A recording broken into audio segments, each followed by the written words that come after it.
करें, श्वास छोड़ें। एक साथ ओम ध्वनि का उच्चारण करेंगे।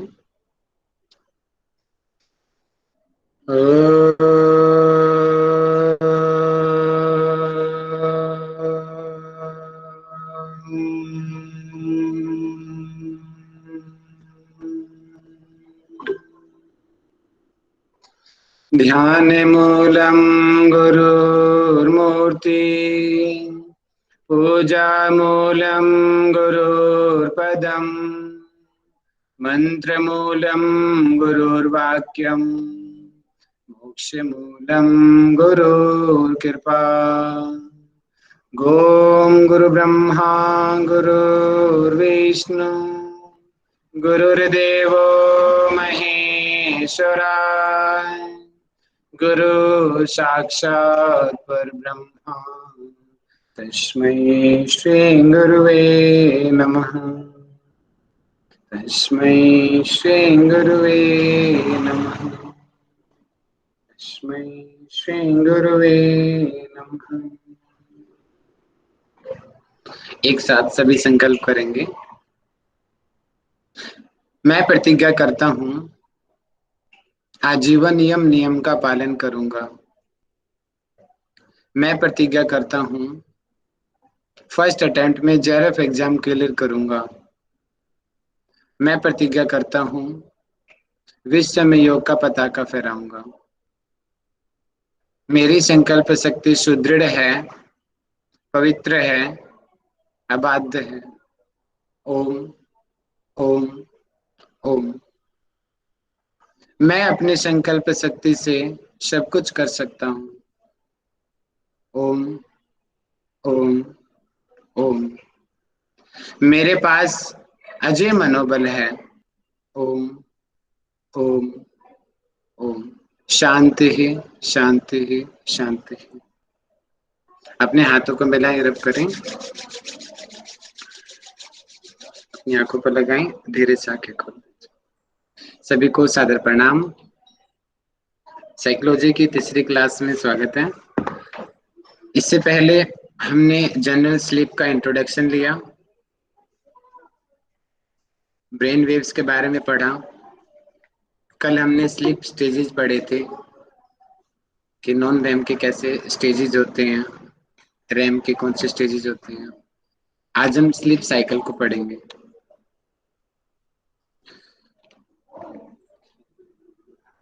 मेरी स्क्रीन सब लोगों को विजिबल है?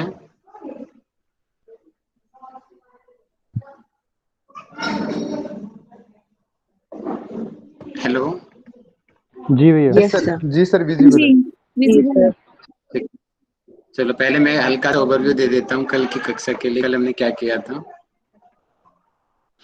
कि 5 तरह की मेनली वेव्स होती हैं, डेल्टा, थीटा, अल्फा, बीटा और गामा।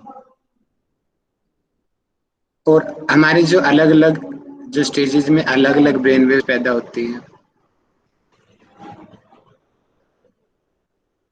स्लीप 2 प्रकार की होती है, उसको ईईजी इंस्ट्रूमेंट्स के द्वारा नापा जाता है, इलेक्ट्रो इन्फ्लुएंजोग्राम। और हंस बर्गर ने 1924 में सबसे पहले इस इंस्ट्रूमेंट्स का निर्माण किया था और ब्रेन वेव्स को बताया था। तो उसके नाम से ही ब्रेन वेव्स को बर्गर वेव्स भी कहते हैं। और ईईजी के अनुसार स्लीप 2 प्रकार की होती है, non RAM and RAM. RAM यानी कि रैपिड आई मूवमेंट, और नॉन रैम यानी कि नॉन रैपिड आई मूवमेंट। जिसमें हमारी आई बॉल मूव करती है वो रैम है, और जिसमें हमारी आई बॉल मूव नहीं करती वो नॉन रैम है। नॉन रैम की 4 स्टेजेस होती हैं, कुछ एक रिसर्च में 3 स्टेजेस बोला गया है, और रैम की 1 स्टेज होती है। तो टोटल 5 स्टेज हो गया। 4 स्टेज जो हैं नॉन रैम की और 1 स्टेज रैम की। अब रैम की, नॉन रैम की जो 4 स्टेजेस है उसको N1, N2, N3 और N4 के नाम से जानते हैं। N1 यानी कि जब हम सोने के लिए जाते हैं, आप सोने के लिए गए, हम बिस्तर पे लेटे हुए हैं, हमारी आंखें खुली हुई है। जब हमारी आंखें खुली हुई है तो उस समय हमारे माइंड में बीटा वेव्स मूव कर रही है। जब हमारी आंखें बंद हो गई हैं तो हमारे आंखें तभी बंद होगी एक्चुअल में जब हमें ड्रोजीनेस आने लगेगी, अर्थात कि तंद्रा आने उबासी आने लगेगी, इस तरीके से अंदर से हैवी पंसर लगेगा कि सो जाओ, आंखें बंद होने लगेगी। तो उस समय हमारे माइंड में अल्फा वेव्स मूव करती है, तभी हमें नींद आती है थोड़ी सी। हम बिस्तर पे बोलते हैं कि हमें नींद आ रही है, मैं सोने जा रहा हूँ। तो करीबन ये 10 मिनट का भी हो सकता है, कुछ 15 मिनट भी बोलते हैं, 10 से 15 मिनट का, एवरेज 10 मिनट की ये N1 की स्टेज होती है, जिसमें कुछ देर अल्फा वेव्स मूव करती हैं, कुछ समय के लिए थीटा वेव्स भी आती हैं। तो मतलब कि इस कंडीशन में थोड़े लेवल की बीटा, थोड़े लेवल की अल्फा, थोड़े लेवल की थीटा, तीनों वेव्स इस स्टेज पे होती है। और डिसऑर्डर जो है तंद्रा वाला जो स्थिति होती है, जो कक्षा में भी लोग सोते रहते हैं, उबासियां मारते रहते हैं, तो मतलब कि उनके माइंड में ज्यादा अल्फा वेव्स मूव कर रही हैं, तो उनका मुंह बड़ा बड़ा रहता है पूरी कक्षा में। तो ये बीमारी भी है, डिसऑर्डर भी है और फायदा भी है ना। अब N2 की स्टेज में क्या होता है, N2 की स्टेज जो होती है उसमें थीटा वेव्स मूव करती हैं, और उसमें एक स्पेशली हमने देखा था कि वहां पे स्लिप स्पिंडल होते हैं और के कॉम्प्लेक्स होते हैं। के कॉम्प्लेक्स पे भी रिसर्च चल रही है। के कॉम्प्लेक्स का मतलब है कि हर एक मिनट के बाद में कब एकदम से ब्रेन वेव्स बहुत ज्यादा ऊपर और बहुत ज्यादा नीचे हो जाती हैं, और कुछ लोगों में नहीं भी पाया जाता के कॉम्प्लेक्स। और जो स्लिप स्पिंडल है, यानी कि 2 से 5 मिनट के बाद में एकदम से ब्रेन वेव्स 13 से 15 हर्ट्ज तक चली जाती है। नॉर्मल तो उसमें थीटा वेव्स मूव करती है, लेकिन बीच बीच में हर 2 से 5 मिनट के बाद में, हर गैप के बाद में एकदम से ब्रेन वेव्स अप करेंगे, वापस आ जाएंगे फिर। तो ये स्लिप स्पिंडल N2 की स्टेज में होता है, बहुत इंपॉर्टेंट है ये स्लिप स्पिंडल। लगभग 20 मिनट की स्टेज रहती है, कुछ ऊपर नीचे हो सकती है। और N3 यानी कि जो स्टेज नंबर 3 है, इसमें काफी हद तक डेल्टा वेव्स मूव करती हैं, और यहाँ पे बहुत सारे डिसऑर्डर भी पाए जाते हैं, वो पढ़ेंगे। आज हमें डिसऑर्डर ही पढ़ना है। और N4 की स्टेज में भी सबसे ज्यादा डेल्टा वेव्स मूव करते हैं। तो N3 और N4 दोनों में डेल्टा वेव्स होती हैं, सबसे ज्यादा N4 में होती हैं। और डेल्टा वेव्स का मतलब है डीप स्लीप, कुंभकर्ण वाली नींद, कि कोई कुछ भी कर लो उठा नहीं सकता आपको। यानी कि उस स्थिति में जो कोई होता है, उस व्यक्ति वो जल्दी से उठता नहीं है, वो बहुत गहरी नींद में होता है। तो जिसको गहरी नींद आती है, ये समझ जाओ कि उसके माइंड में डेल्टा वेव्स मूव कर रही है, जिसलिए वजह से उसके सेंसेस वर्क करना बंद कर देते हैं। सेंसेस मतलब कि कान, नाक, आंख तो वैसे ही बंद होती है, स्किन, कि कोई चिल्लाता रहो, हिलाता रहो, कोई फर्क नहीं पड़ेगा उसको, सोया हुआ है, क्योंकि वो ब्रेन वेव्स इतनी ज्यादा डाउन हो चुकी है, जिसकी वजह से सेंसेस पे कंट्रोल उसका समाप्त हो जाता है। तो इसके बाद 5वीं स्टेज आती है रैम की स्थिति, रैपिड आई मूवमेंट। स्टार्टिंग की जो स्टेज होती है 5 से 10 मिनट का होता है, और धीरे धीरे टाइम वेरी करता है रैम का। और लास्ट का जो 5वां सर्कल आता है, जो राजेश जी क्वेश्चन पूछ रहे थे अभी, लास्ट का जो 5वें सर्कल में रैम की कंडीशन लगभग 30 से 40 मिनट तक की होती है, सबसे ज्यादा होती तो पहले भी है, पहले का टाइम बहुत कम होता है, लेकिन लास्ट वाले स्टेज में 30 से 40 मिनट पाई गई है। और रैम की कंडीशन में सबसे ज्यादा ड्रीम आते हैं, सपने। और N1 की स्टेज में, उसमें क्या है कि हम जो इमेज बना के जो हम सोते हैं, और उस इमेज को हमने यहाँ पे नाम दिया था हिपेनो हिपेनोगोगिक इमेज। ये ध्यान रखेंगे वर्ड, हिपेनोगोगिक इमेज N1 की स्टेज में। मतलब कि सोने से पहले जो चीज हम देख के या सो के पढ़ के या विचार करके जिस व्यक्ति के बारे में हम सोने के लिए जाते हैं, मैक्सिमम पॉसिबिलिटी है उसी चीज के सपने आपको आएंगे। इसलिए बोलते हैं कि सोने से पहले आप अच्छी चीज देख के सो। तो सर सर रैम में वापस एक सबसे बार ज्यादा सपने। हाँ जी, वापस एक बार वो वर्ड बोलिए ना, अभी जो बोला हिपेनो। मैंने नोट्स में मेंशन कर रखा है हिपेनोगोनिक इमेज। Okay sir. ठीक है, तो ये हो गया। आज हम साइकिल के बारे में पढ़ते हैं। ये एक साइकिल बताया मैंने, आज 5 साइकिल के बारे में बताऊंगा। ऑलमोस्ट सब में वही होता है, लेकिन थोड़ा सा चेंज होएगा। टोटल 5 सर्कल होते हैं, और हर एक सर्कल में 5-5 स्टेजेस होती है, लेकिन आगे वेरी करेंगे स्टेज, उसको हम पढ़ेंगे। ये रहा, देखिए अभी पहला सर्कल चल रहा है और एक सर्कल बताएंगे कितनी देर का होता है? 90 मिनट। 90 मिनट का होता है एक सर्कल, और ऐसे 5 सर्कल होते हैं, तो टोटल 7.5 घंटे लगभग हो गया। तो 7 से 8 घंटे की नींद एवरेज होती है। कम आना भी डिसऑर्डर है, ज्यादा आना भी डिसऑर्डर है। युक्त रहना, आहार विहार है, आपकी सभी चेष्टाएं सामान्य रहे तो ही अच्छा है, कम भी बीमारी ज्यादा भी बीमारी। तो ये तो मैंने पहला सर्कल बता दिया। अभी जो मैंने पढ़ाया था आपको कि N1 की स्टेज 10 मिनट की, N2 की 20 मिनट की, N3 की 30 से 40 मिनट की, या N4 की भी 30 से 40 मिनट की, रैम की 5 से 10 मिनट की, फर्स्ट स्टेज की बात थी। और थोड़ा बहुत ऊपर नीचे वेरी करती है, एक्यूरेट हम नहीं कह सकते किसी को। अब यहाँ पे बताया गया है कि अब दूसरा जब सर्कल आएगा, ध्यान दीजिए, पहला सर्कल में सबसे पहला स्टेज कौन सी आई थी बताएंगे? सबसे पहली स्टेज कौन सी आई थी? N1 की। ठीक है, यहाँ पे ध्यान दीजिए, N1, इसको देखिए, N1, N2, N3, N4 N RAM, ये पहले सर्कल में है। अब दूसरे सर्कल में N1 नहीं आएगी, सीधी N2 की स्टेज आएगी। देखो पहला सर्कल रैम तक गया, अब रैम के बाद में सीधा N2 की स्टेज आएगी, फिर ऐसे मूव करेगा, ये दूसरा सर्कल है। ठीक है, अब तीसरा सर्कल में N4 बैठ जाएगा। ध्यान दीजिए, सिर्फ 3 रह जाएंगे, ये चीज समझनी है आपको।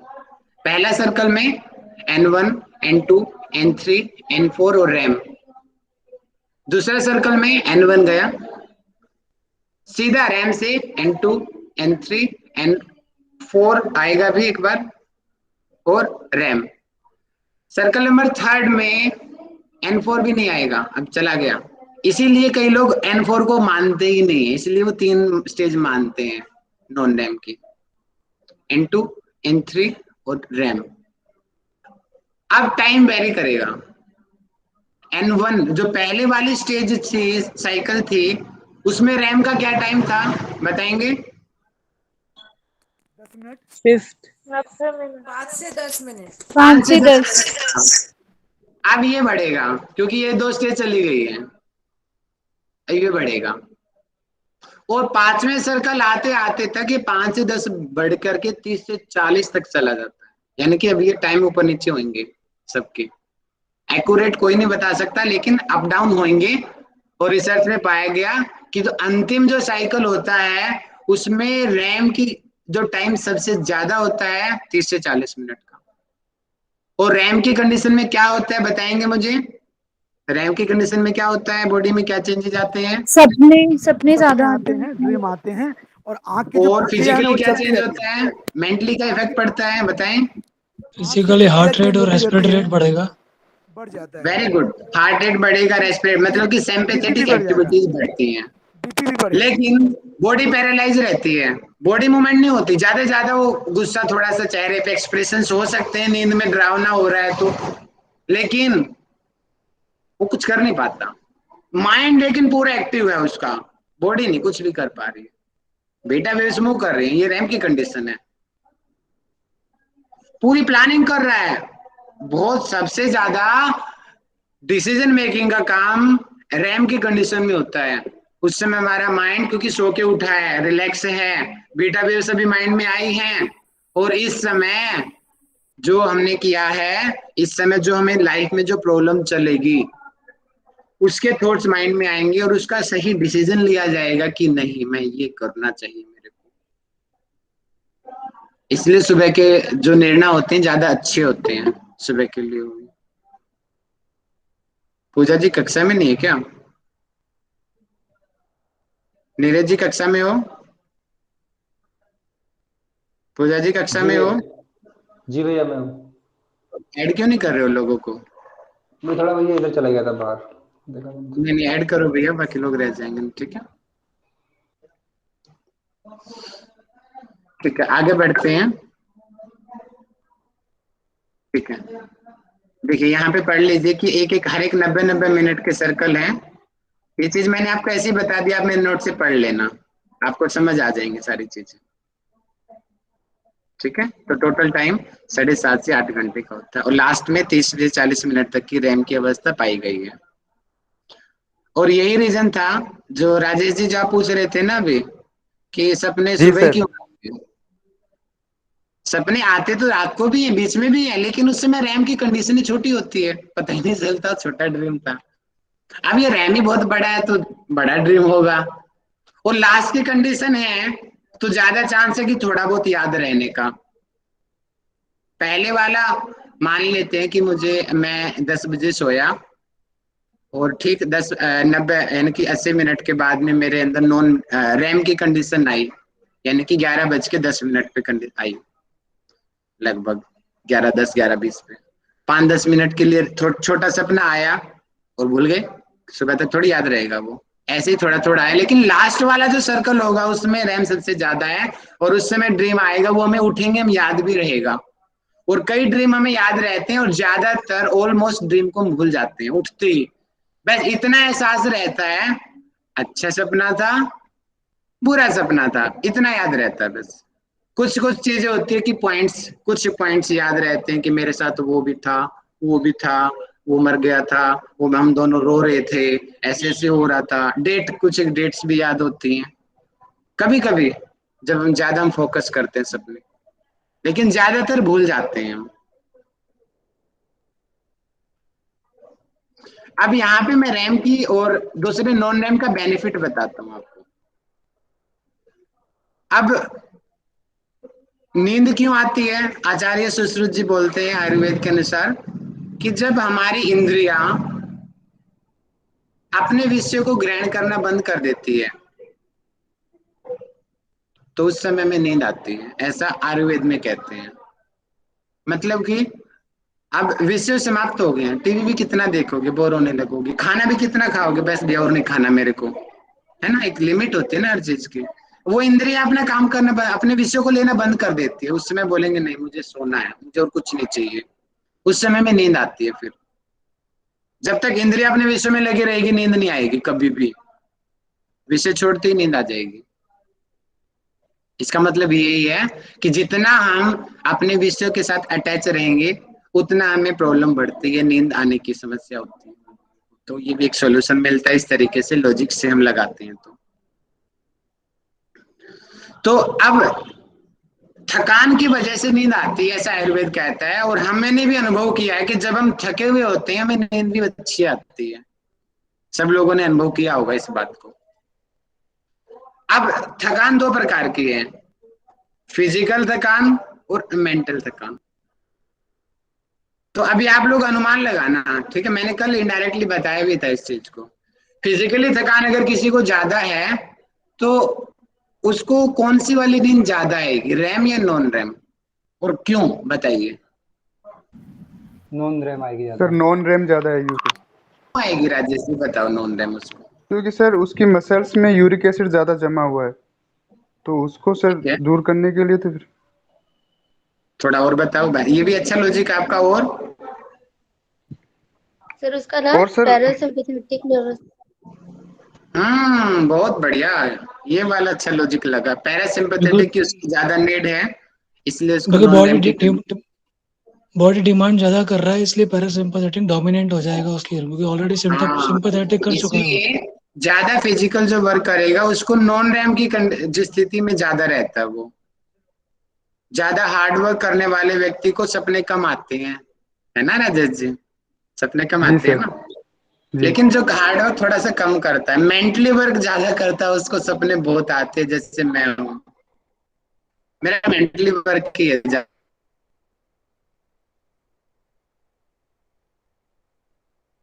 ज्यादातर, फिजिकल वर्क अब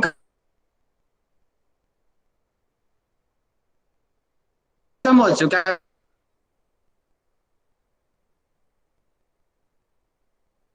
भैया वॉइस कट रही है क्या? हाँ वॉइस कट रही है सर, आवाज नहीं कम, हाँ कट रही है। अच्छा एक मिनट रुको, मैं नेटवर्क चेंज करता हूँ। अभी आ रही है क्या आवाज, या अभी भी कट रही है? हेलो, अभी ठीक है। ठीक है, ओके जी, मैंने अभी कुछ जी भी ठीक है, सर, नहीं अभी अभी आ ठीक रही है। है। ठीक है। तो मेरा क्वेश्चन ये है आप लोगों से बताना कि जो मेंटल वर्क जिनका ज्यादा होता है, ठीक है, उन लोगों को रैम की कंडीशन ज्यादा क्यों होती है? आंसर करो। सर जितने थॉट्स ज्यादा माइंड में चलेंगे उतनी रैम की कंडीशन में ज्यादा इफेक्ट पड़ेगा। Because because they are not doing physical work more, तो सिंपैथेटिक डोमिनेंट हो जाता है उस वजह से, इसलिए आरईएम की प्लानिंग है। ज्यादा हो जाती जिनका मेंटली वर्क होता है उनकी बीटा जो वेव्स है वो ज्यादा बड़ी होती है, इसलिए उनकी रैम वाली कंडीशन होती है। सेटिस्फाई वाला आंसर नहीं आया अभी तक। थोड़ा और कोशिश करो, सोचो, अपने दिमाग पे जोर डालो। मेंटली प्रॉब्लम क्या है ये बताओ, क्यों मेंटली प्रॉब्लम सर उनका होती है, थॉट ये प्रोसेस पता ज्यादा चल गया रहेगा। अच्छा मिल जाएगा। सर वो बहुत ज्यादा उनका थॉट प्रोसेस ज्यादा रहेगा, इस वजह से रात में वो सपने और ये सब ज्यादा आएंगे उसमें। पास पहुंचे हो, थोड़ा और पहुंचो, और कोशिश करो, आए हो पास पास में, थोड़ा और बोलो। सर जो वेव्स की फ्रीक्वेंसी होती है वो हाई हो जाती है, तो उसको स्लो डाउन करने के लिए सर वो ज्यादा उनको चाहिए ट्रेनिंग। उस आधार पे क्योंकि तो उनका 1.5 का होना चाहिए। सिंपैथेटिक नर्वस सिस्टम एक्टिव होने की वजह से। सर बॉडी तो रेस्ट कर रहा है पर ब्रेन अभी तक रेस्ट लेने के लिए तैयार नहीं, मतलब स्टिल काम कर रहा है ब्रेन, इसलिए क्या सर? धर्मेंद्र सर करीब पहुंचे थे लेकिन बता नहीं पाए, लास्ट में जाकर के करीब पहुंच गए थे वो, बिल्कुल। अब बताता हूँ सर, फिर मैं ये बता रहा था कि सर वो चूंकि जब भी हम कुछ वर्क करते हैं प्लानिंग हमारी ज्यादा चलती रहती है ना, चूंकि मेंटल वर्क में प्लानिंग ज्यादा चलती रहती है, तो वही जो थॉट प्रोसेस है हमारा जो इसमें रैम की कंडीशन में भी वही प्लानिंग ही चलती रही, एक तरह सपने की तरफ में आता है। Very good. देखो सुनो, मेंटल प्रॉब्लम है क्या, आज हमें ये भी समझ सीखना है, ये सीखो आप। मेंटल प्रॉब्लम किसको कहते हैं? ठीक है, हम जब हम कंफ्यूज होते हैं, किसकी सुने, क्या सही है, भाई की सुने, बहन की सुने, मम्मी की सुने, पापा की सुने, पत्नी की सुने, या माँ की सुने, किसकी सुने? दिल की सुने या दिमाग की सुने? किसकी सुने? जब हम बहुत तरीके से डिप्रेस होते हैं, इन चीजों में उलझे हुए होते हैं ना, हमें आंसर नहीं मिलता, हम कंफ्यूज होते हैं, तभी तो मेंटल प्रॉब्लम होती है ना, समझे? अब हम कंफ्यूज हो रखे हैं, हमें क्या चाहिए? एक राइट वे चाहिए, डिसीजन। हम डिसीजन नहीं कर पा रहे हैं ना, कौन सा सही है कौन सा गलत है। और मैंने क्या बताया था, रैम की कंडीशन में ब्रेन बहुत अच्छे से वर्क करता है, बाकी टाइम हमने रिलैक्स किया, उस समय उसको मेमोरी के लिए भी सबसे अच्छा माना गया है, उसके डिसीजन भी बहुत अच्छे होते हैं वहां पे। और उन कंफ्यूजन्स को जो हमारी लाइफ की वजह से हमारा माइंड डिस्टर्ब हो रहा है, उनको कम करने के लिए सपने ज्यादा आते हैं। इसलिए वो लोग बोलते हैं कि सपना के बाद में थोड़ा सा अच्छा लगा, और सपने के बहाने उनके इमोशंस बाहर निकलते हैं। बहुत सारे लोग होते हैं अपनी बातें वो शेयर नहीं करते किसी से, बहुत कम लोगों से होते हैं जो सबसे शेयर कर देते हैं। तो वो चाहे किसी को ना बताए, लेकिन ना बताएंगे तो सपने में उनके सामने आ जाएंगी वो घटनाएं, या उनको इमोशंस जो वो करना चाहता है एक्चुअल में लेकिन कर नहीं पाता, वो सपने में सामने आती है चीजें। ये है सपनों का महत्व थोड़ा सा। और अभी मैंने बताया था ना, जैसे लूज मोशंस बीमारी है लेकिन बीमारी नहीं है, ऐसे सपने बीमारी नहीं है, वो हमारे मेंटल और है लेकिन नहीं है, समझे इस चीज को थोड़ा सा आप सभी। नेचुरोपैथी वाले जल्दी समझ जाएंगे इस चीज को, बाकियों को जब दिक्कत हम आएगी। एक और चीज बोलना था सर, जब हम हाँ जी सर, मेडिटेशन करते बोलिए। हैं ना सर, जब हम मेडिटेशन करते हैं तो जब हमारी ज्यादा मेंटल वर्क करते हैं ना, उस समय भी थॉट प्रोसेस चलते रहता है सर, प्लानिंग चलती रहती है, ये भी होता है मेडिटेशन के समय हाँ भी जी होता सर, है। बिल्कुल ठीक है, मैंने अपना एग्जाम्पल दिया तो ना, मैं खुद इस स्थिति में हूँ। ठीक है, तो यहाँ पे दिया हुआ है कि ये साइकोलॉजिक जो कंडीशन होती है उसमें रैम की कंडीशन ज्यादा होती है, और जो फिजिकल थकान, जैसे राजेश जी अपना एग्जाम्पल दे रहे थे, ज्यादा बहुत फिजिकल हार्डवर्क कर रहे हैं, एडवांस प्रैक्टिस कर रहे हैं, उनको सपने नहीं आते, उनको नींद इतनी गहरी आती है। कब सोए कब उठे पता ही नहीं चला, कब 8 घंटे बीत गए बेड पे पड़े पड़े। ठीक है, अब इसका एक ये साइंटिफिकली भी आ सकता है कि नॉन रैम जो है फोर ब्रेन और मेडुला की वजह से होता है। फोर ब्रेन यानी कि जो हमारा आगे की तरफ होता है, और मेडुला हमारे ब्रेन में होता है। इसमें यहाँ से नॉन रैम की जो है कमांड होती है, कंट्रोल किया जाता है। और रैम की कंडीशन जो है ब्रेन स्टीम, और ब्रेन स्टीम में भी 3 चीजें होती हैं, और सबसे महत्व जो चीज है पोन्स, उसके द्वारा रैम की कंडीशन को कंट्रोल किया जाता है। ये इसकी फिजियोलॉजी है स्लीप की, कि क्यों हमें नींद आती है, उसकी फिजियोलॉजी क्या है, कौन सा हार्मोन उस समय सिक्रेशन होता है। देखिए ये हमारी 2 आंखें हैं, ठीक है, और आपको पता है कि आंखों के साथ में ऑप्टिक नर्व जुड़ी हुई होती हैं। ऑप्टिक ट्रैक हो गया, ये नर्व गई है, और यहाँ पे जाकर के ये एक दूसरे को क्रॉस करती है, राइट लेफ्ट की तरफ जाती है, लेफ्ट राइट, इसको ऑप्टिक चियाज्मा कहते हैं। और यहाँ पे ये हाइपोथैलेमस में जाती है, और हाइपोथैलेमस में होता है SCN, ठीक है। SCN को बोलते हैं सुप्राचियाज्मिक न्यूक्लियज्म, सुप्राचियाज्मिक न्यूक्लियज्म, ये हाइपोथैलेमस में प्रेजेंट होता है। अब ये क्या करता है, ये नोर इपिनफ्रिन हार्मोन को रिलीज करता है यहाँ से, हाइपोथैलेमस से। अब ये नोर इपिनफ्रिन हार्मोन जाता है पीनियल ग्लैंड में, और पीनियल ग्लैंड से मेलाटोनिन हार्मोन का सिक्रेशन होता है।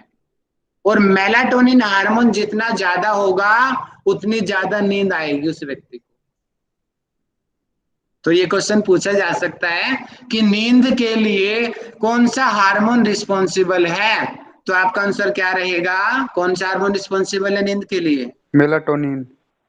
Melatonin hormone responsible. 2 हार्मोन होते हैं सबसे मेन ये नींद और जागने के लिए, एक होता है सेरोटोनिन, एक होता है मेलाटोनिन। ये दोनों के दोनों पीनियल ग्लैंड से निकलते हैं, ठीक है।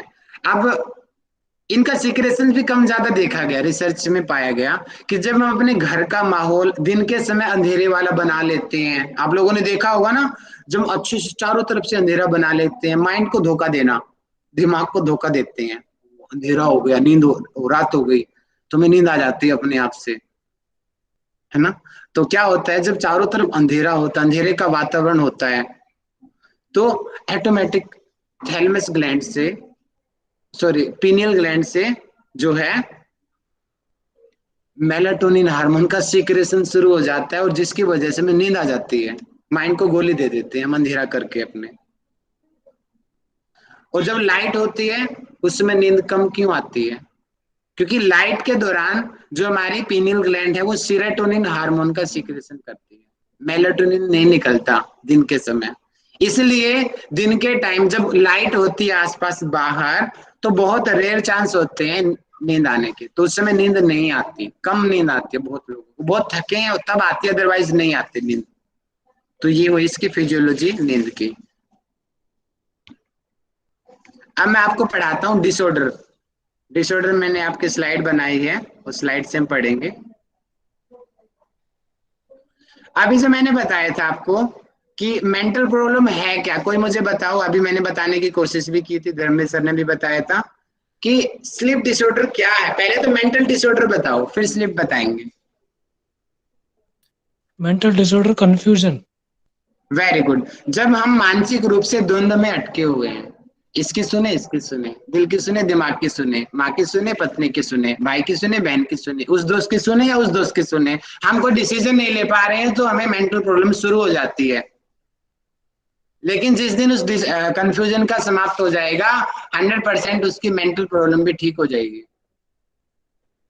तो इसी प्रकार स्लीप डिसऑर्डर है, मतलब कि सोने के डिसऑर्डर। नींद क्या है, देखो डिसऑर्डर किसको बोलते हैं, सीधा सा मेडिकल लैंग्वेज में एक फॉर्मूला यूज किया जाता है। सामान्य है, सामान्य ठीक ठीक व्यवहार कर रहा है तो ठीक है, और ठीक से व्यवहार नहीं कर रहा तो मतलब कि उसको बीमारी है। हर जगह पे ये फॉर्मूला लगता है। जैसे बीपी है 120/80 इसके रिदम है, ठीक है भैया, इतनी चल रहा है तो वो आदमी ठीक है। कम ज्यादा हो गया तो बीमारी है। रोटी 3 रोटी 4 रोटी खा रहा है ठीक है, ज्यादा खा रहा है कम खा रहा है तो भी दिक्कत। ऐसे ही नींद पे कंसेप्ट ये लगेगा, 7 घंटे 8 घंटे सो रहा है तो ठीक है, कम सो रहा है या ज्यादा सो रहा है तो दिक्कत। ये डिसऑर्डर, इसी को ही डिसऑर्डर बोल देते। अब नींद के समय हम कैसे पहचानेंगे कि हमें नींद की समस्या है, मैं आप लोगों से पूछना चाहूंगा, क्योंकि आए कहीं ना कहीं आप लोगों ने भी ये चीज फेस किया होगा, सब लोगों ने फेस की होंगी चीजें। तो आप मुझे बताइए इसके क्या लक्षण हो सकते हैं, क्या होता है जब नींद पूरी नहीं होती? तो ट्राई करो बोलने का। सर जब हमें जैसे नींद नहीं थकान लगा आती, रहता है कुछ शरीर मन में। में, मेरा ऐसे होता है कि मन में अगर कुछ चल रहा है कंटिन्यू या कुछ हर्ट हुआ है तो नींद नहीं आती, वही वही वही हम सोचते रहते हैं और फिर करवटें बदलते हैं कि ये साइड सो के देखे, वो साइड सो के देखे, ऐसे करवटें हम बदलते रहते हैं, फिर भी नींद नहीं आती, हम बेचैन हो जाते हैं, ऐसे होता है। हाँ, और फिर राहुल उठने के जी, बाद में अगले दिन क्या हो जाता है वो बताओ आप। शरीर में हमेशा थकान सा महसूस होता है ना। ये वाला पॉइंट मेन है कि पहचान है। सिम्टम का मतलब क्या होता है? लक्षण, कि जिसको हम देख के बता दे कि हाँ इसको ये प्रॉब्लम है। अब इसके लिए भैया इंस्ट्रूमेंट तो लगेगा नहीं भैया, आपको नींद की शिकायत है, सिम्टम ही देखे जाएंगे। अब सिम्टम जैसे धर्मवीर सर ने बताया, शरीर में थकान होना ये सिम्टम है, और क्या होगा सिम्टम बताओ?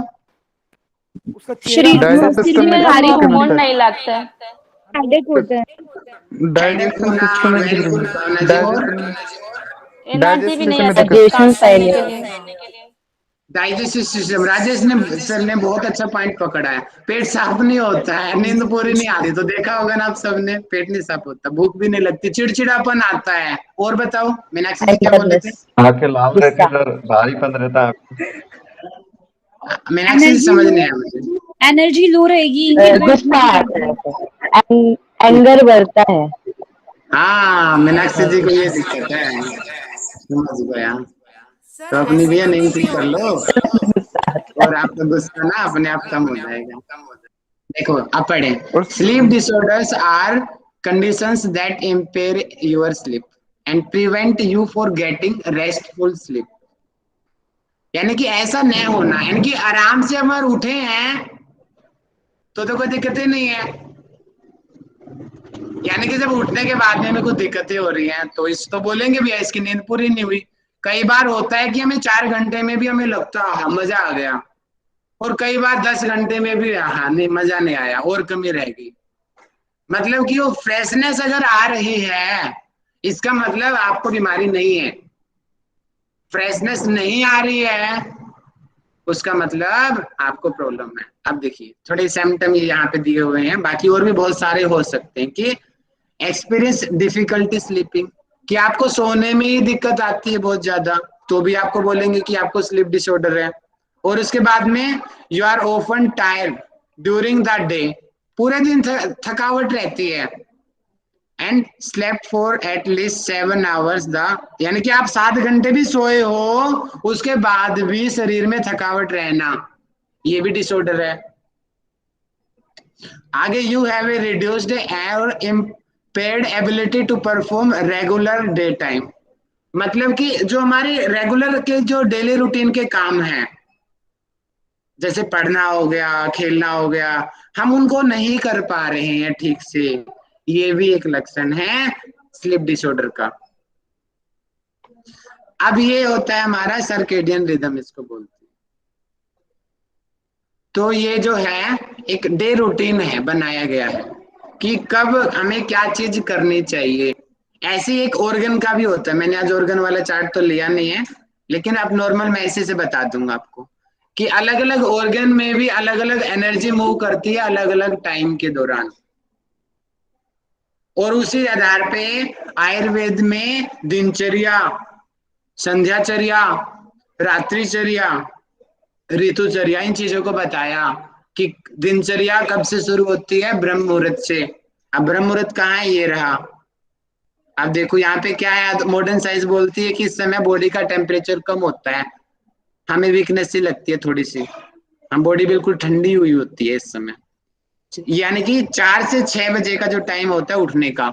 अब इसके बाद में देखो 6:45 पे लिखा है कि sharpest blood pressure rise, blood pressure बढ़ता है, मतलब कि सिंपैथेटिक नर्वस सिस्टम एक्टिव होता है, मतलब कि हमें उठ जाना चाहिए, इस समय सोने का कोई फायदा नहीं है। इसके बाद यानी कि वो 7:30 के बाद तो पूरी तरीके से मेलाटोनिन नहीं आता, क्योंकि मैंने बताया था मेलाटोनिन हार्मोन, बताएं क्यों कब सीक्रेट होता है, उसके पीछे क्या कोज है नेचर का? ये अंधेरे में होता है सर, डार्क अंधेरे होने पर। अब 7:30 के बाद में कोई भी कंट्री हो भैया सूर्योदय हो जाता है, कईयों में तो 6 बजे भी हो जाता है, तो मतलब कि उसके बाद मेलाटोनिन नहीं होता और अपने आप ही फिर नींद उसमें नहीं आती, या आती है तो वो आर्टिफिशियल नींद होती है, नेचुरल नहीं होती। अब इसके ये तो काम करने का रूटीन हो गया, हाईएस्ट अलर्टनेस की अच्छे अच्छे काम करेंगे हम, ठीक है, बेस्ट कोऑर्डिनेशन, फास्ट रिएक्शंस, और इसके बाद में हम आते हैं वापस से रात के टाइम में। ये रहा देखो 9 PM यहाँ पे मेलाटोनिन सिक्रेशन स्टार्ट्स। क्यों सिक्रेशन हुआ 9 बजे मेलाटोनिन का, बताओ? लाइट हो जाती है, अंधेरा के टाइम एटमॉस्फेयर में अंधेरा हो गया। यही आयुर्वेद बोलता है 9 से 10 के बीच में सो जाओ, सुबह 4 से 6 के बीच में उठ जाओ, यही कंसेप्ट है। मॉडर्न साइंस भी यही बोलती है मेलाटोनिन, लेकिन हमारे आयुर्वेद के आचार्यों ने कुछ और भाषा में इसी चीज को बोला है। बात वही है सारी की सारी, ये उठने का टाइम है, ये सोने का टाइम है, ये इस चीज का टाइम है।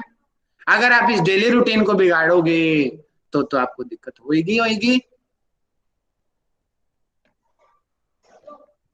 सेरोटोनिन दिखाया हुआ है कि जब सेरोटोनिन ज्यादा एक्टिव होता है तो हम जागे रहते हैं, और जब मेलेटोनिन ज्यादा हैवी होता है नाइट के समय तो हम सो जाते हैं, आंखें बंद हो गई ना, सो गए मेलेटोनिन में, और सेरोटोनिन हमें आंखें खुली रखता है, हम जागे रहते हैं, अवेयरनेस रहती है, कंसंट्रेशन रहती है। अब हम डिसऑर्डर पढ़ते हैं, हमारे सिलेबस में डिसऑर्डर बताए गए हैं। अप्रोक्सीमेटली 80 टाइप्स के स्लीप डिसऑर्डर होते हैं, 80 लगभग। अब इनमें मेन मैंने यहाँ पे लिए हैं आप लोगों के लिए, insomnia, sleep apnoea, restless syndrome, narcolepsy, parasomnias, abnormal sleep behaviour disorders, night terror, night mirror, ठीक है, यानी कि ये सारे के सारे डिसऑर्डर्स हैं।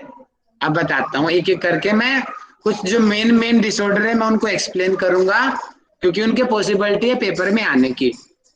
तो देखो पहले तो ये थोड़ा सा और पढ़ लीजिए, क्योंकि क्वेश्चन ये भी बन सकता है कि निम्न में से स्लीप डिसऑर्डर नहीं है, यानी कि जो ये दिख रहे हैं ये तो हैं, इनके अलावा जो और चीज हो तो वो नहीं है। कि एबनॉर्मल स्लीप बिहेवियर डिसऑर्डर कि मतलब कि बाद में अजीब तरीके का व्यवहार करना, ब्रुक्सिज्म होता है दांतों को जब बजाना, सेंट्रल स्लीप एपनिया ये भी हम पढ़ेंगे कि इसमें सेंट्रल नर्वस सिस्टम की वजह से हमें नींद नहीं आती, क्रोनिक फैटिग सिंड्रोम, इसमें हमारा क्या होता है, इसमें बाद में हमें बहुत वीकनेस लगती है उठने के बाद में। सर्केडियम रिदम स्लीप डिसऑर्डर मतलब कि टाइम से नींद नहीं आना, नींद तो आ रही है लेकिन टाइम से नहीं आ रही है। एक्सेसिव स्लीप, बहुत ज्यादा नींद आ रही है, 10 घंटे सो रहे हैं, 12 घंटे सो रहे हैं। हाइपरसोमनिया, इंसोमेनिया, नेक्रोलेप्सी बहुत इंपॉर्टेंट है, इंसोमेनिया नेक्रोलेप्सी। नाइट टेरर हमने कल पढ़ा था, एकदम से कई होते हैं ना बच्चे होते हैं बहुत चिल्लाते हैं रात को, एकदम से उठ जाते हैं, पूरे घर में चिल्ला दिया जोर से, ज्यादातर लड़कियां होती हैं जो थोड़ा सा कमजोर होती हैं दिल के अंदर से, वो चिल्लाती हैं रात को कुछ भी थोड़ा सा हो गया तो नाइट टेरर बोलते हैं। एक होता है नाइट मिरर होता है, उसका मतलब होता है नाइट मिरर का मतलब कि उसमें बुरे सपने आना, दोनों में थोड़ा सा अंतर है। नाइट मिरर में कोई जरूरी नहीं है कि वो चिल्लाएगा, लेकिन नाइट टेरर में वो चिल्लाएगा और उसमें घबराहट की सिचुएशन आती है। नाइट टेरर जो है नॉन रैम में आता है और नाइट मिरर रैम स्लीप में आता है। And non 24 hour sleep wake disorder की इसमें नींद नहीं आ रही है या सो तो गए हैं लेकिन फिर भी हमें थकावट रहती है। ऑब्स्ट्रक्टिव स्लीप एपनिया, इसमें क्या होता है कि गले में फैट होता है, गले में सांस बंद हो जाता है, सांस ही नहीं आ रहा है, तो सांस नहीं आ रहा है तो अपने आप ही नींद भाग जाएगी हमारी, उठ जाएंगे, खांसने लग जाएंगे हम, पैरासोमनिया, जिसमें हमारा जो नर्वस सिस्टम अजीबोगरीब काम करने लग जाता है बॉडी के अंदर। पैडिक लिम्ब मूवमेंट्स, मतलब कि इसमें मूवमेंट्स होती है बॉडी की। रैम स्लीप बिहेवियर, मतलब कि सोने में जो हम बिहेव कर रहे थे साथ एक्चुअल में भी करने लग जाते हैं। सोने में सोते हुए फाइट चल रही है, एक्चुअल में मेरे हमारे साइड में जो सोया हुआ है उसको भी मारने लग जाते हैं, लात मारते हैं, मुक्का मार देते हैं। और साइड वाला बोलता है मेरे को क्यों मार रहा है रात को, और जबकि वो मार रहा होता है सपने में, उसकी वो एक्टिविटी वो उसके बिहेव में आ जाती है। इसको रैम स्लीप बिहेवियर डिसऑर्डर बोलते हैं।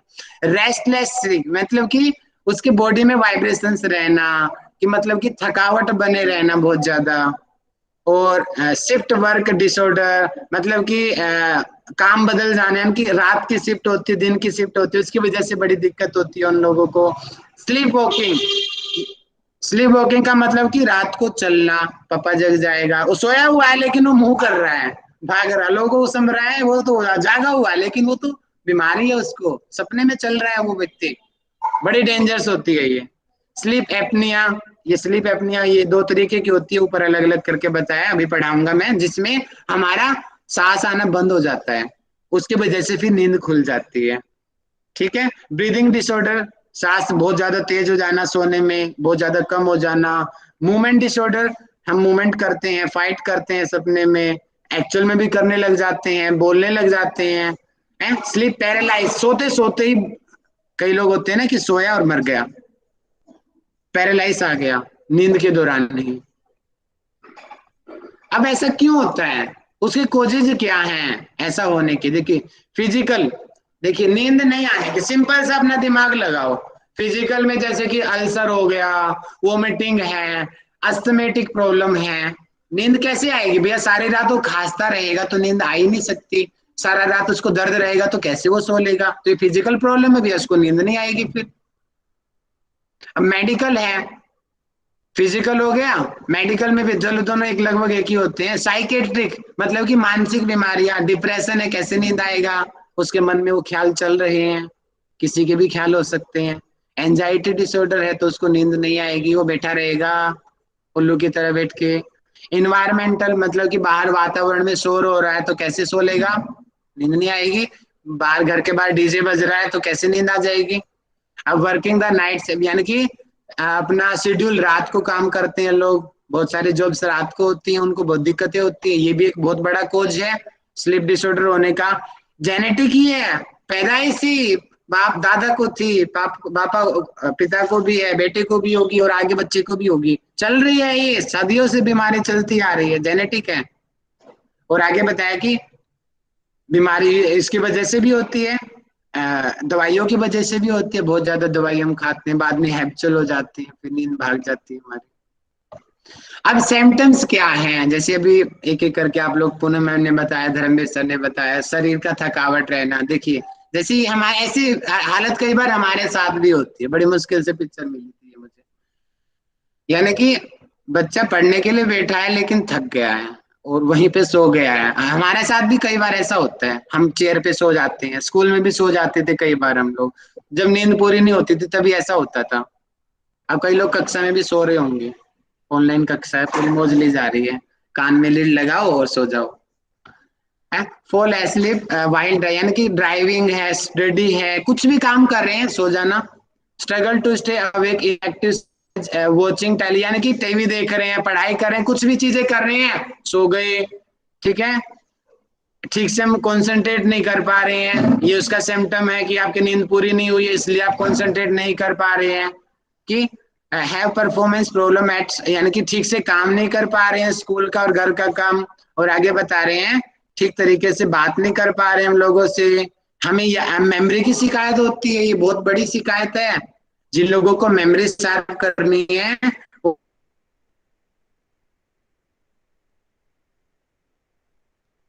वो प्रॉपर नींद लो, नींद गड़न में होगी, अपने आप का माइंड गम रहेगा, कि कंसंट्रेशन वो नहीं हो सकती किसी जगह पे। आगे बताया कि स्लोड रिस्पॉन्स, यानी कि कोई भी चीज जो बहुत धीमे रिस्पॉन्स करते हैं। कि have difficulty controlling your emotions, emotional व्यक्ति होते हैं बहुत ज्यादा, इमोशनल मेरी तरह है, कि वो बहुत इमोशनल होते हैं, जिनको थोड़ी स्लीप की शिकायत होती है ज्यादातर। आगे बताया कि व्हाट इज इंसोमेनिया। इंसोमेनिया का मतलब होता है, इसको हिंदी में बोलते हैं अनिद्रा। देखिए, मैंने इंग्लिश की स्लाइड मुझे मिली थी, वर्ड जल्दी मिली, इसलिए मैं हिंदी नहीं कर पाया। मैं साथ साथ में हिंदी बता रहा हूँ, जो हिंदी मीडियम के हैं वो लोग अपने नोट करते रहे। इंसोमेनिया मतलब कि अनिद्रा, नींद नहीं आना। जैसे कि व्यक्ति सोया हुआ है, परेशान हो गया बेचारा, नींद नहीं आ रही है, कोशिश बहुत कर रहा है, एक बार राइट करवट लेटू, लेफ्ट करवट लेटू, लेकिन सो नहीं पा रहा है, हार के बैठ गया। क्या है कि insomnia is a sleep disorder where people have difficulty falling और staying asleep. People with insomnia have one or more of the following symptoms. ये symptoms दिए हुए हैं कि सोने में दिक्कत होना, कि waking up often during the night, having trouble going back, यानी कि एक बार उठ गए तो दोबारा नींद नहीं आना। कई लोगों को होती है शिकायत कि एक बार रात को कोई उठा दो, गलती से आवाज होगी, उसके बाद में उनको नींद नहीं आती, तो ये भी इंसोमेनिया का सिम्टम है। आगे है कि waking up too early in the morning, बहुत ज्यादा जल्दी उठ जाना, 2 बजे 3 बजे उठ जाना। हैविंग अनरिफ्रेशिंग, यानी कि उठ गए और उठ के भी बोले कि मजा नहीं आया, तो सो करके दिमाग अभी फ्रेश नहीं हुआ, पेट भी साफ नहीं हुआ, दिमाग गर्म हो रखा है, अनफ्रेशनेस सा फील होना, ये सिम्टम है इंसोमेनिया के। ठीक है, मूड उनका अजीबो गरीब हो जाएगा, कंसंट्रेशन पावर बिगड़ जाएगी उन लोगों की, कुछ भी काम वो ठीक से नहीं करेंगे, थकावट बनी रहेगी, ये इंसोमेनिया की शिकायत सिम्टम थी है। स्लीप एपनिया ये बहुत इंपॉर्टेंट है, एग्जाम में भी आ सकता है, बहुत बड़ा डिसऑर्डर है ये, कि sleep apnoea is a potentially serious sleep disorder that occurs when a person's breathing is interrupted during sleep. इसका मतलब सोते हुए आपकी सांस आना बंद हो जाना। इस पिक्चर से समझिए, देखो ये है नॉर्मल, देखो ये हमारा ट्रैक है, नोस्ट्रिल ट्रैक है, सांस देखो नाक से भी जा सकती है, मुंह से भी, दोनों रास्ते हैं सांस जाने के, लेकिन यहाँ पे दिक्कत नहीं है, दिक्कत है यहाँ पे। देखो ये जो हमारा ट्रैक है यहाँ पे, ठीक है, अब यहाँ पर के अभी देखो रास्ता खुला हुआ है, तो आराम से एयर अंदर जा रही है लंग्स में, ट्रैकिया में। अब इस समस्या में क्या होता है कि यहाँ का जो फैट होता है ना, चिपक जाता है आपस में, या स्वेलिंग हो जाती है यहाँ पे, और जिसकी वजह से सांस नहीं जा पाता, सांस रुक जाएगा। अब सांस लंग्स में नहीं जाएगा तो क्या होगा, एकदम से झटका लगेगा और हम उठ जाएंगे। सांस तो आना जरूरी है भैया, 1-2 मिनट भी सांस रुक गया तो मर जाएंगे। तो ये क्या होगा, यहाँ पे फैट सा बंद हो जाता है रास्ता, सांस नहीं जाता, और इसी को ही स्लीप एपनिया कहते हैं। ये 2 प्रकार का होता है स्लीप एपनिया, एक तो होता है ओएसए, इसकी फुल फॉर्म आ सकती है सीएसए। ओएसए मतलब कि ऑब्स्ट्रक्टिव स्लीप एपनिया, और सीएसए यानी कि इन सेंट्रल स्लीप एपनिया। अब सेंट्रल स्लीप एपनिया, ओएसए तो पढ़ लिया आपने कि ये रहा सांस आना बंद हो जाना। अब सेंट्रल स्लीप एपनिया में क्या होता है कि सांस तो आ रही है, लेकिन हमारा ब्रेन ये कह रहा है कि नहीं आ रही है। थोड़ा समझने की कोशिश करो, सेंट्रल नर्वस सिस्टम में क्या होता है, स्पाइनल कॉर्ड और ब्रेन, सांस आ रही है लेकिन दिमाग कह रहा है नहीं आ रही है सांस, उठ जाते हैं हम लोग, घबराहट होने लग जाती है, ये है सेंट्रल स्लीप एपनिया। ठीक है, ये ऑब्स्ट्रक्टिव स्लीप एपनिया यहाँ पे लिखा हुआ है कि ब्लॉक हो जाना। देखो यहाँ पे स्थिति दिया हुआ है कि नॉर्मल खुला हुआ रास्ता, थोड़ा सा कम हुआ और उसके बाद में पूरा बंद हो गया, ये तो हुआ ओएसए ऑब्स्ट्रक्टिव स्लीप एपनिया। और सीएसए सेंट्रल नर्वस सिस्टम बोलता है, देखिए इसमें क्या होता है, this type is called central sleep apnea because it is related to the function of central nervous system and people with CSA में gasp for air but mostly report recurrent awakening during night. मतलब कि सांस तो आ रही है, या फिर सांस आवाज के साथ आती है और ठीक है, ये हो गया हमारा एपनिया। अब हम पढ़ते हैं कि what is restless legs syndrome. ये भी वेरी बहुत इंपॉर्टेंट डिसऑर्डर है। अब इसमें क्या होता है, देखिए restless leg syndrome is a sleep, यानी कि सो रहे हैं, डिसऑर्डर, स्लीप डिसऑर्डर है ये, that causes as intense often irresistibility, urge to move the legs, रात को पैर चलते हैं ना हमारे, पैर ऊपर नीचे पटकना, इस तरीके से हाथ पैर उठाना, पैर में देखो पिक्चर से दिखाया गया है, देखो पैर में ऐसा लगता है कि चींटी चल रही है, कुछ चुभ रहा है, खुजली हो रही है, जलन हो रही है, कोई हमारा पैर खींच रहा है, दर्द होने लग गया है पैर में, सूज गया हमारा पैर, कुछ भी हो सकता है जिसकी वजह से हमें नींद नहीं आ रही। इसी को ही रेस्टलेस लेग्स सिंड्रोम कहते हैं। ज्यादातर ये पैरों में ही होता है, इसलिए लेग्स शब्द यहाँ पे दिया गया, सबसे ज्यादा पैरों में होता है ये। इसलिए आपने देखा होगा ना, बड़े बुजुर्ग लोग क्या बोलते हैं सोने से पहले कि बेटा मेरे पैर दबा दे, वो पैर इसलिए दबाते हैं। अगर उनके पैरों को ना दबाया जाए तो क्या होता है, दबाने का मतलब उसको हाथ से सहलाना या मालिश करना, तो उससे क्या होता है ना, यहाँ का ब्लड सर्कुलेशन अच्छा हो जाता है, जिसकी वजह से उनको नींद अच्छी आती है। और कई बड़े बुजुर्ग जो काम बहुत करते हैं लेकिन उनके कोई पैर नहीं दबाता, तो उनको ऐसे शिकायत होती है, उनको दर्द होएगा, चींटी चलेंगी, खुजली होएगी, स्वेलिंग हो जाएगी, ठीक है, उसको पैर में ऐसा लगेगा करंट सा आ रहा है, तो इसको तो ठीक से सो नहीं पाते हैं, ठीक है। ये है रेस्टलेस लेग्स सिंड्रोम। अगला है नैर्कोलेप्सी, बहुत वेरी वेरी इंपॉर्टेंट डिसऑर्डर है ये, बहुत बार पूछा गया है ये पेपरों में सामान्य रूप से कि देखिए नैर्कोलेप्सी, देखिए इसमें देखिए पिक्चर से ही आपको क्लियर हो रहा है कि नैर्कोलेप्सी क्या है। नैर्कोलेप्सी का मतलब होता है नींद के दौरे आना, कहीं भी कभी भी सो जाना, क्लासरूम में सो जाना, हॉस्पिटल में सो जाना, बस में बैठा बस में सो जाना, काम करते हुए एकदम सो जाना, कोई नहीं उठा सकता उनको, जैसे व्यक्ति काम करते करते इसको दौरा आ गया नींद का, सो गया। कि narcolepsy is a disorder of sleep regulating that affect the control of sleep and wakefulness. People with narcolepsy experience excessive daytime sleepiness and intermittent uncontrollable episodes of falling asleep during the daytime. कभी भी सो सकते हैं दिन में वो व्यक्ति, ज्यादातर खाना खाने के बाद तो मोस्ट ऑफ द चांस होते हैं नींद आने के, लेकिन जिनको ये समस्या होती है वो दिन में ज्यादा सोएंगे और कभी भी कहीं भी सो सकते हैं।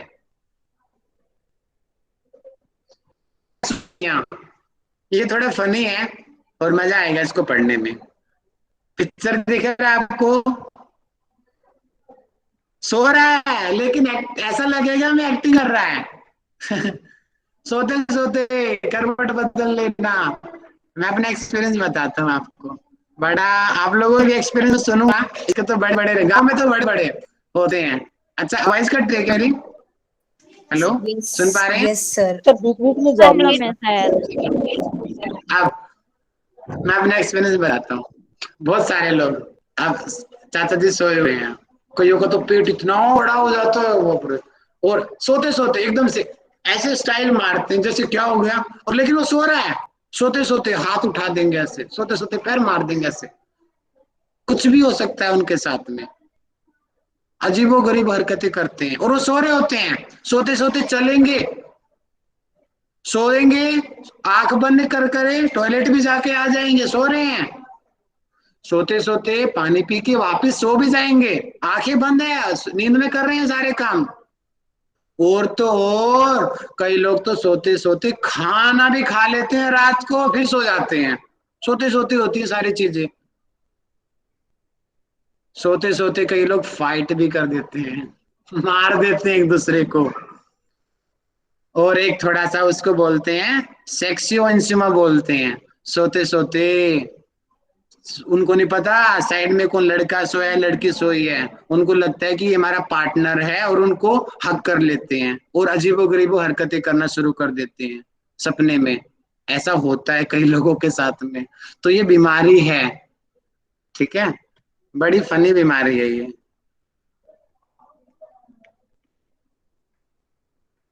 अब थोड़ा सा और पढ़ लेते हैं अच्छे से हम, 5-10 मिनट और आप दीजिए मुझे, ये पूरा हो गया वैसे हमारा।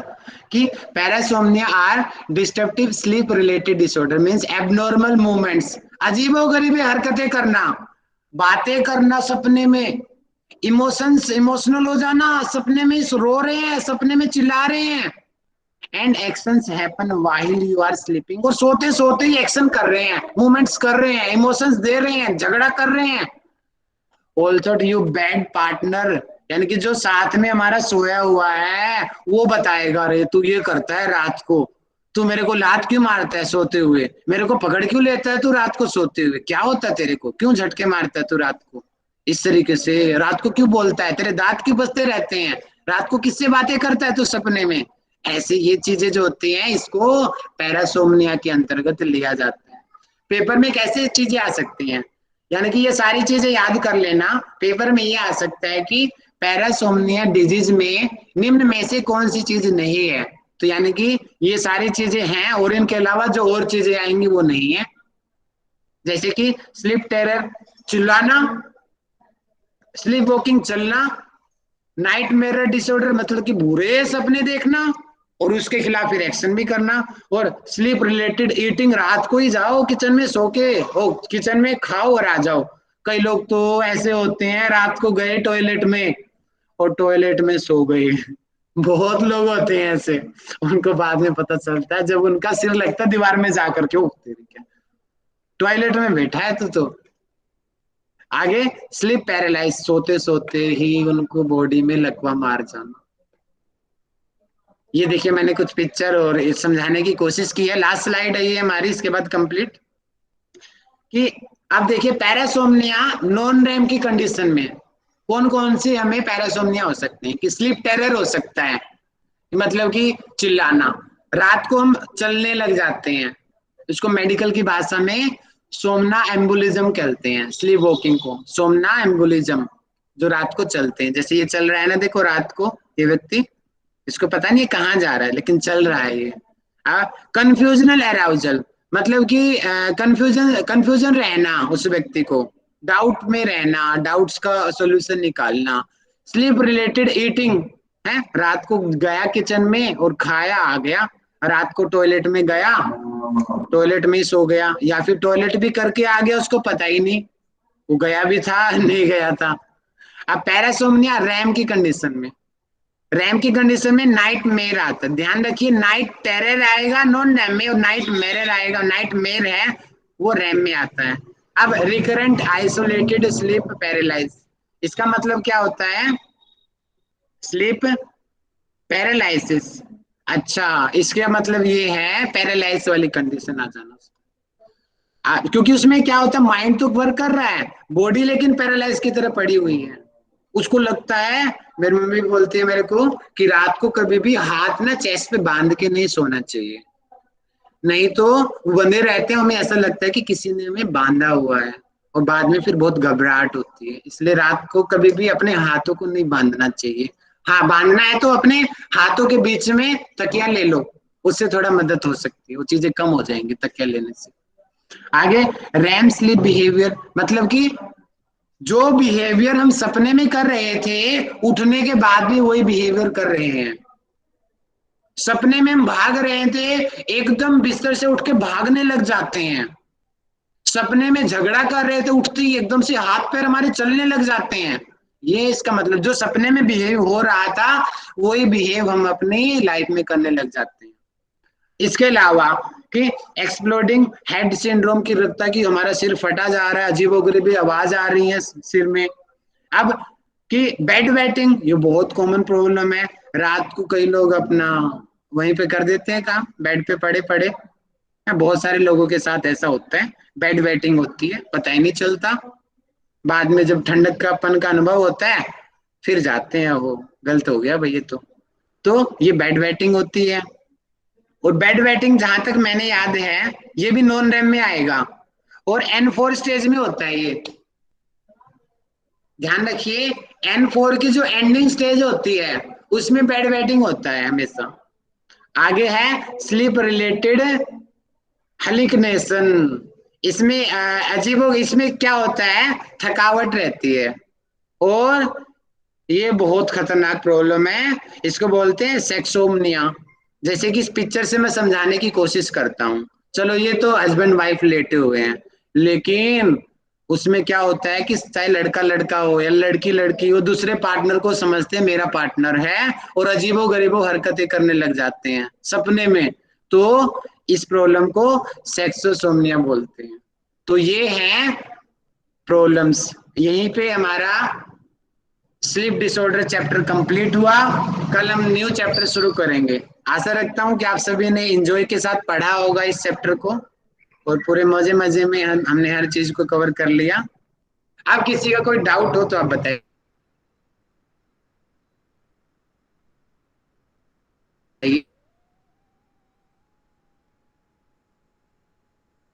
सर आपका वॉइस नहीं आ रहा है।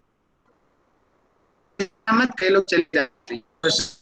हाँ भी आ रहा है ना, अपने आप ही नेटवर्क भाग जाता है। ठीक है ठीक है। अब मैं क्वेश्चंस पूछता हूँ, ठीक है आपसे।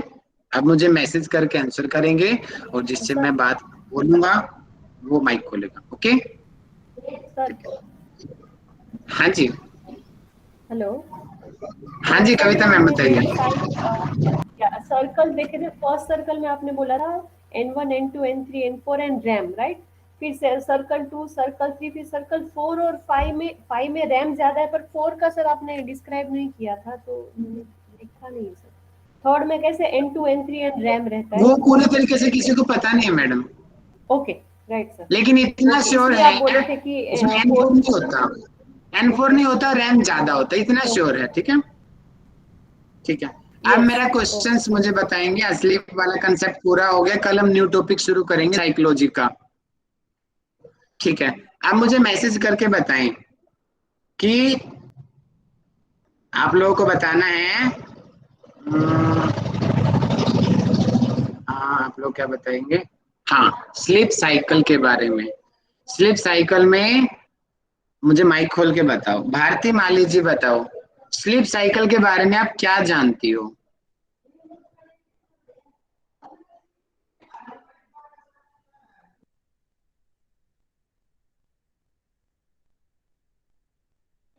आवाज नहीं आ रही है। हाँ जी माधवी मैडम बताएंगे। स्लीप साइकिल से माधवी मैडम आप क्या समझते हो?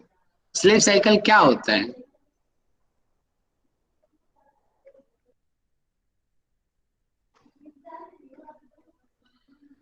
नहीं बता रहे हैं। प्रेरणा जी बताएंगे स्लीप साइकिल क्या होता है? तो यह स्लीप साइकिल ना पांच सर्कल में डिवाइड होता है, जिसमें पर साइकिल जो है वो 90 मिनट की होती है और 90 मिनट के अकॉर्डिंग वो 7.5 घंटे बनते हैं और वो प्रॉपर नींद लेनी चाहिए, अदरवाइज दिक्कत हो जाती है। दूसरी प्रेरणा जी बताएंगे स्टेजेस बताओ अलग अलग सर्कल में साइकिल में। स्टेजेस बताइए। सर इसमें ब्रह्म मुहूर्त होती है 4 बजे की, सुबेरे 4 बजे की उस पे। और फिर ऐसे ही 7 को हमारा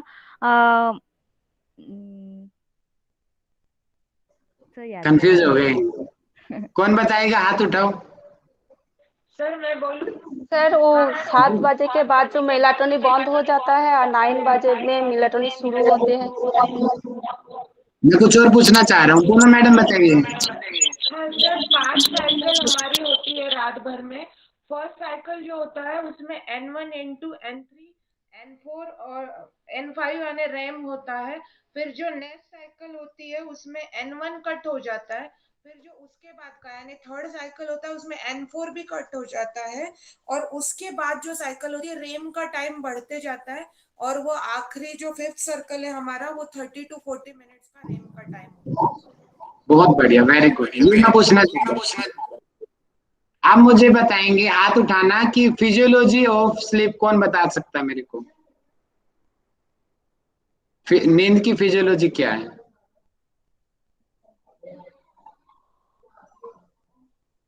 हाथ उठाओ, कौन बता सकता है नींद की फिजियोलॉजी? जी राजेश जी बताइए। सर नॉर्मली नींद आने के पीछे कारण ये होता है, जैसे आपने आयुर्वेद के बारे में बताया था, जब अपने सेंसरीज होते हैं वो अपना वर्क करके थक जाते हैं तो वो अपना रेस्ट चाहती है, इस वजह से आता है। अगर मॉडर्न साइंस के अकॉर्डिंग देखें तो मसल्स में अपन ज़्यादा वर्क करते हैं तो यूरिक एसिड जम जाता है, तो वापस से बॉडी को एनर्जेटिक करने के लिए अपन नॉर्मली सोते हैं। लेकिन प्रॉपर हार्मोन का मैंने बताया था भैया, वो अच्छा, बताओ। मेलाटोनिन, जो मेलाटोनिन और उससे पहले का भी बताओ, थोड़ा सा एडवांस बताओ। सर नॉर्मली जैसे कि पूरे दिन अपन वर्क करते हैं तो सिंपैथेटिक सिस्टम ऑन रहता है, जैसे पिंगला नाड़ी, बट सोने के लिए पैरासिम्पैथेटिक मतलब ईड़ा नाड़ी अपना पे वर्क करते हैं, थोड़ा ताकि सा छूट गया। मैं वो हाइपोथैलेमस वाली चीज सुनना चाह रहा हूँ, वो मुझे ओके। बताओ क्या बताएगा। हाइपोथैलेमस में क्या होता है वो हेलो बताओ सर, मुझे। हाँ सोने जी के हाँ जी। दौरान सोने के दौरान जब भी आंख बंद होती है तो वो रेज जाती है ऑप्टिक नर्व की तरफ थ्रू हाइपोथैलेमस में। हाइपोथैलेमस से क्रॉस होता है, मतलब ऑप्टिक से क्रॉस होकर हाइपोथैलेमस में जाती है। वहां से वो पिनियल ग्लैंड से मेलाटोनिन हार्मोन सीक्रेट होता है, उसकी वजह से हमको नींद आती है। और अगर आपने वो चीज छोड़ दिया, एससीएन को छोड़ दिया कि सुप्राचियाज्मिक न्यूक्लियज्म होता है, उसके द्वारा नोर एपिनेफ्रिन जो हार्मोन निकलता है वो जाता है पीनियल ग्लैंड में, और पीनियल ग्लैंड से फिर मेलाटोनिन हार्मोन का सिक्रेशन होता है। ये है फिजियोलॉजी, और मेलाटोनिन से फिर हमें नींद आती है। ठीक है, फाइन सर। ओके, बहुत अच्छे। चलो अब मुझे बताएंगे स्लीप डिसऑर्डर के बारे में। सभी लोगों को जितने स्लीप डिसऑर्डर याद है मैसेज करो, जितने आपको में याद है डिसऑर्डर को मैसेज करो सभी। आंचल जी इंसोमेनिया कह रही हैं, वेरी गुड। करो जी, करो, टाइप करो, टाइप करो। देखता हूँ सबसे ज्यादा कौन टाइप करेगा। स्लीप एपनिया बोला है आंचल जी ने, 2 बोल दिए। बाकी लोग कमोन जी, कमोन, सोचो सोचो सोचो। समिता जी नैर्कोलेप्सी बोल रही हैं। आंचल जी रेस्टलेस लेग।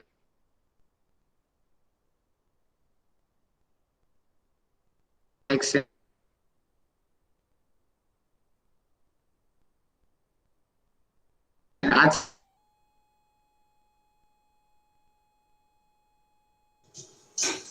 सर आपका वॉइस नहीं आ रहा है कुछ भी।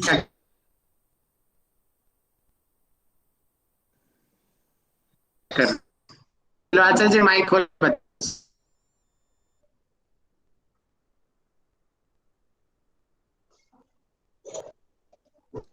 सर सर हेलो, आपने क्या बोला, कुछ आवाज नहीं आई।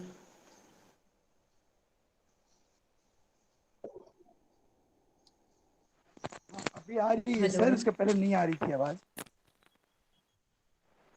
सर आपने क्या क्या पूछा था, कुछ वॉइस आई नहीं। मैं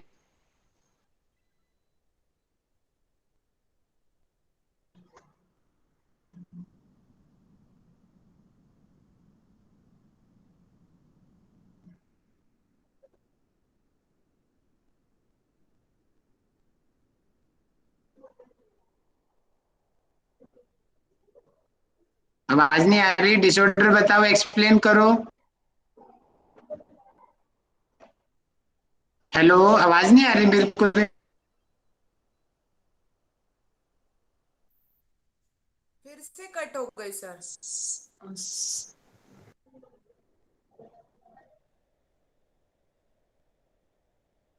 हेलो, सुन पा रहे हो क्या? आ रही है अभी आ रही है अभी आ आवाज? रही है। सर अभी आ रही है। यस सर अभी आई। हाँ, चलो आंचल जी एक्सप्लेन करो, नाम बताओ, कितने डिसऑर्डर आपको याद है, ज्यादा ज्यादा बताओ। सर इंसोम्निया मतलब नींद नहीं आना। नींद करने की हम बहुत कोशिश करते हैं but we are unable to sleep, कितनी भी हम कोशिश करते हैं। उसके बाद रेस्टलेसनेस ऑफ लेग्स सिंड्रोम था कि हम नींद में हैं तो भी हमारे पैरों में पेन होना, पैर चलते रहना या एलर्जेटिक फील करना, स्क्रैचिंग, तो वो रेस्टलेसनेस ऑफ लेग्स के सिंड्रोम में आता है। और उसके बाद आपने एक नार्कोलेप्सी करके कुछ बताया था, उसमें था कि नींद के दौरे अपन को आते हैं, कहीं पर भी हम खाते खाते सो जाएंगे, क्लास करते करते नींद आ जाएगी, ऑफिस वर्क करते करते, तो वो कहीं पर भी नींद आ जाती है। उसके बाद सर आपने कुछ सेंट्रल स्लीप एपनिया भी बताया था कि हम सांस ले पाते हैं बट ब्रेन हमको कमांड करता है कि नहीं, हम सांस लेने में अनेबल हैं। और सर और पैरासोमनिया बताया था। पैरासोमनिया का सर मुझे याद चलो नहीं आ रहा है। पैरासोमनिया किशोर से पूछता हूँ। पैरासोमनिया मुझे कौन बताएगा? मजे वाला है आंसर तो, मौज मौज में कौन बता सकता है? समिता जी बताएंगे। जी समिता जी बताओ। जी आवाज आ रही क्या? इसमें चिल्लाना, हाँ जी सोते बुरे सपने आना और कोई भी एक्शन करना, ऐसे इस पैरासोमनिया में आता है। चिल्लाता है, जोर जोर से आवाज करता है। ठीक है, और मुझे कल्याणी जी बताइए।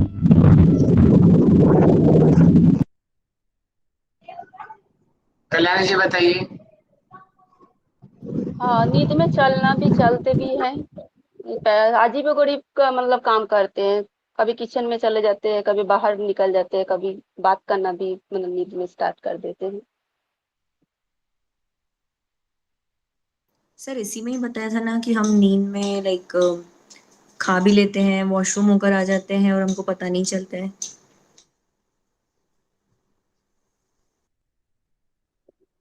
बहुत बढ़िया, बहुत बढ़िया ही है। ठीक है, चलो जी, तो ये हो गया हमारा स्लीप वाला कंप्लीट, और कल हम साइकोलॉजी पढ़ेंगे। ओके, हाँ अभी बने रहेंगे सब। 1 मिनट में रिकॉर्डिंग बंद करता हूँ। हाँ जी बताइए।